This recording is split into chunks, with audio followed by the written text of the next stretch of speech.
This is the brief history of Barbara Pontell, my grandmother. Barbara Pontell was born Barbara Serio in New York City in 1912. She was one of 12 children, 6 of whom lived to adulthood. Born to Italian immigrants, Barbara lived through some rough times in our history. During the Great Depression, her family was one of the lucky few to be gainfully employed. It was during the Great Depression that Barbara Serio met Ernie Pontell, a young baseball player. Because of the time, Ernie had to join the Civilian Conservation Corps, leaving Barbara, but promising to return and marry her through a long stream of letters. They were married in 1937 and enjoyed a few calm years before the birth of her first daughter, my mother, in 1942, just a few months after the bombing of Pearl Harbor.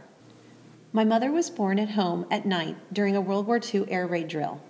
My grandfather was working a graveyard shift, so he was not at home. When he got off work in the morning, he stopped to pick up the morning paper and a cup of coffee.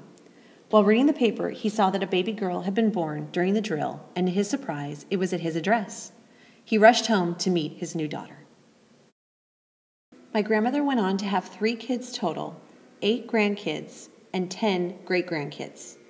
They eventually retired to Florida, and Barbara lived out the last years of her life surrounded by family, friends, pets, and lots of love.